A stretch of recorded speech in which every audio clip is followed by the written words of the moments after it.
Hello friends, कैसे हैं आप सभी लोग। आज के वीडियो में हम सीखेंगे साधारण ब्याज का टाइप नंबर 12।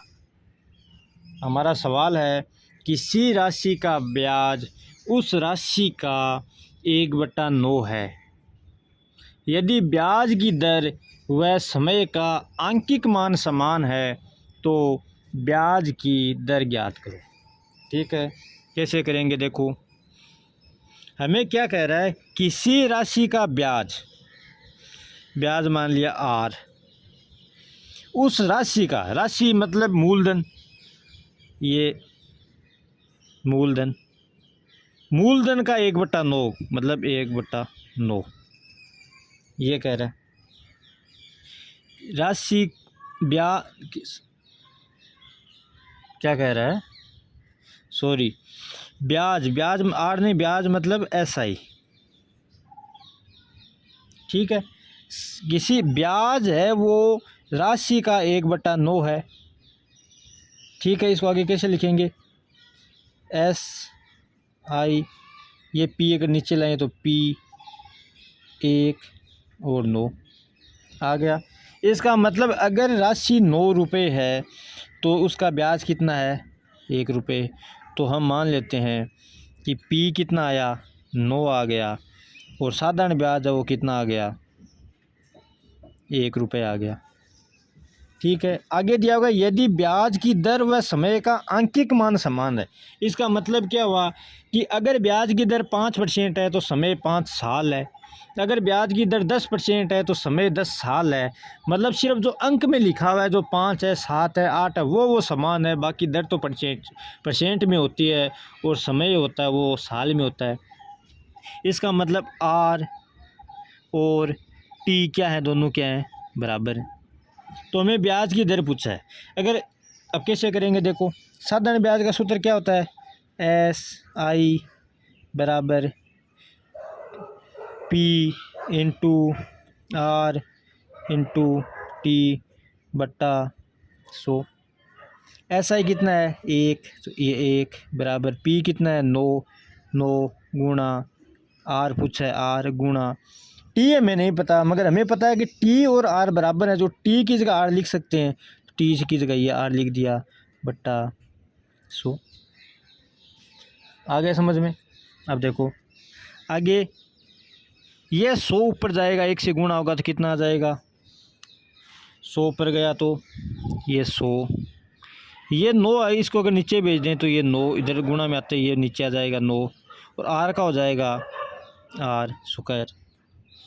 ठीक है, तो ये अगर स्क्वायर को इधर भेजेंगे तो क्या आएगा, √100 बट्टा 9 बराबर R।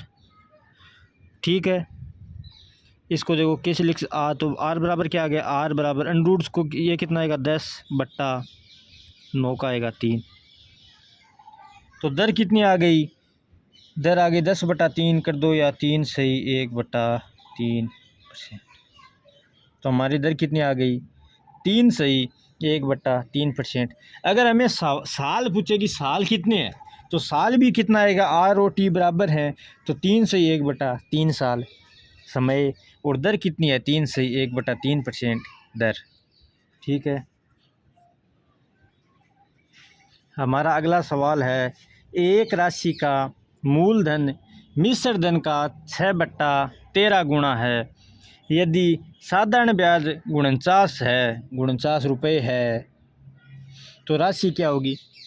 छोटे छोटे सवाल हैं, बहुत इजी सवाल हैं, सिर्फ समझने की देर है। एक बार समझ में आ जाएगा, कभी भी लाइफ टाइम नहीं भूलोगे, ये गारंटी है। ठीक है, कैसे करेंगे, कुछ नहीं करना। एक राशि का मूलधन को हमेशा P लिखते हैं, तो ये P। ठीक है, P किसके बराबर है, मिश्र धन का 6/13। मिश्र धन को क्या लिखते हैं, M गुणा 6/13। कोई दिक्कत। P बराबर मिश्र धन का 6/13, इसको कैसे लिख सकते हैं, ये अगर P है, P, ये M नीचे आए तो M बराबर 6/13। ये P था, M इधर से नीचे आ गया, बराबर 6/13। तो क्या आ गया, पी कितना है,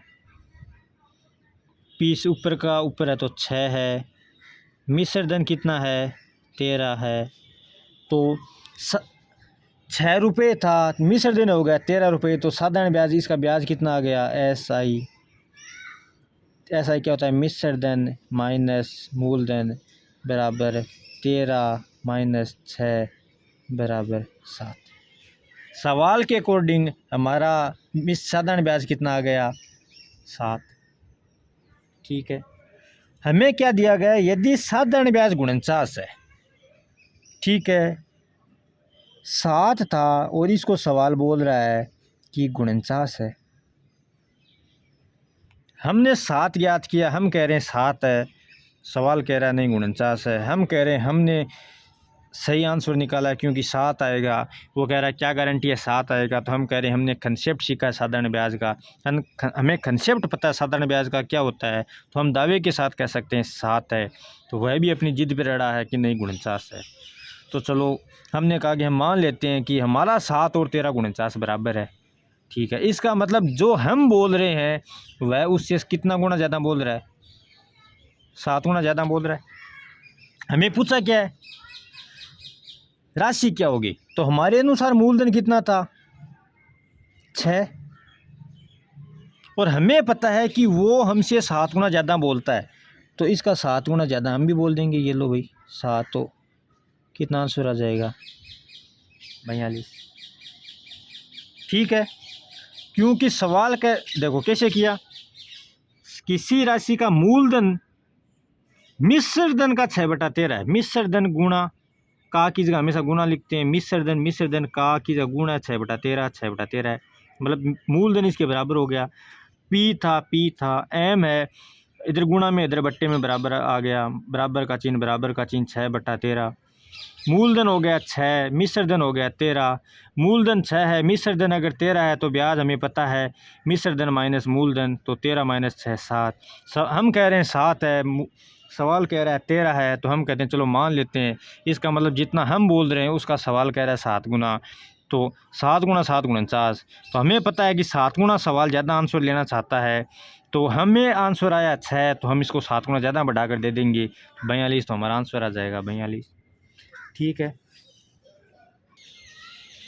हमारा अगला सवाल है, एक व्यक्ति बैंक में कुछ पैसा जमा करवाता है जिस पर प्रथम 2 वर्ष तक ब्याज 3% वार्षिक, अगले 3 वर्ष तक ब्याज 8% वार्षिक तथा अंतिम 1 वर्ष का 10% वार्षिक है। यदि उस व्यक्ति को 1520 रुपये कुल साधारण ब्याज प्राप्त होता है तो वह राशि क्या होगी। देखो मूलधन मूलधन जमा करवाया उसने, ठीक है, और हमें पता है कोई भी राशि अपने आप में क्या होती है 100% होती है। ठीक है, देखो बाद में आगे सवाल क्या कह रहा है, जिस पर प्रथम 2 वर्ष का ब्याज, तो 2 साल कितना ब्याज लेगा वो 3%, अगले 3 वर्ष ब्याज कितना है, अगले 3 साल ब्याज है 8%, और फिर अगले 1 साल कितना ब्याज लेगा, 1 साल ब्याज लेगा 10%। अब देखो पहले साल 3% लेता है और 2 साल तक 3 लेता है, मतलब पहले साल 3 और दूसरे साल भी 3, तो कितना हो गया 2 गुना 3 6%, 2 साल में उसे 6% ब्याज मिला। फिर तीसरे साल कितना लेता है 8%, चौथे साल भी 8 लेता है, 5वें साल भी लगातार 3 साल तक 8 लेता है, तो 3 साल में उसे कितना ब्याज प्राप्त हो जाएगा, अगले 3 साल में 8 3 24%। फिर 1 साल ब्याज लेता है 10%, तो उस साल का उसका ब्याज हो जाएगा 10%। ठीक है, यहाँ तक आ गया समझ में।